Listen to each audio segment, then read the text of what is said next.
எல்லாருக்கும் வணக்கம். நம்ம இப்ப எந்த படத்தோட ரிவ்யூ பார்க்க போறோம்னா 45 மூவியோட ரிவ்யூ பார்க்கலாம். படத்தை யாரு டைரக்ஷன் பண்ணிருக்காங்கன்னா அர்ஜுன் ஜான்யா சார் தான் படத்தை எடுத்திருக்காங்க. இதுல யார் லீட் ரோல் பண்ணிருக்காங்கன்னா நம்மளுடைய உபேந்திராவும் சிவராஜ்குமாரும் தான் லீட் ரோல் பண்ணிருக்காங்க. நம்மளுடைய மொட்டை ராஜேந்திரன் இதுல வில்லன்னா உங்களால நம்ப முடியுதா? அதுதான் உண்மை. நீங்க நம்பிதான் ஆகணும். இதுதான் அந்த பிலிமா எடுத்துட்டு போறாங்க.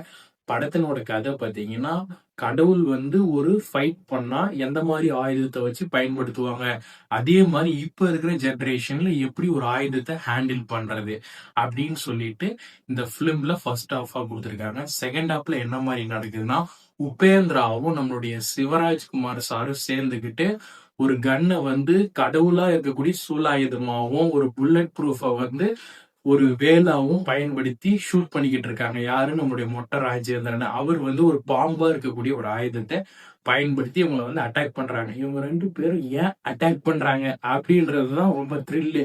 இந்த மூவி பாத்தீங்கன்னா இப்போ தியேட்டர்ஸ்ல ரன்னிங் ஆயிட்டு இருக்குது. இதனுடைய ஃபர்ஸ்ட் ஹாஃப் லேக்னே சொல்ல முடியாது. செகண்ட் ஹாஃப் ரொம்ப ரொம்ப த்ரில் ஆகுது.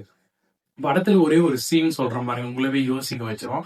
இவங்க ரெண்டு பேரும் ஃபைட் பண்றாங்க சரி, ஆனா பயன்படுத்தக்கூடிய மெட்டீரியல் மெட்டல்ஸ் எல்லாமே கடவுளே வியந்து பாக்குற மாதிரி தான் இந்த பிலிம்ல யூஸ் பண்ணியிருக்காங்க. எந்த ஒரு பிலிம்லுமே இந்த மாதிரி ஒரு கிரியேட்டிவிட்டி ஒர்க் அப்படின்றதே பார்க்க முடியாது. ஆனா ரொம்ப ரொம்ப சூப்பரா இருக்கு இந்த பிலிம். அப்படியே பார்க்கும் போதே வியக்க வைக்கிற மாதிரிதான் இது இருக்குது. படம் பாத்தீங்கன்னா 2.5 மணி நேரம்.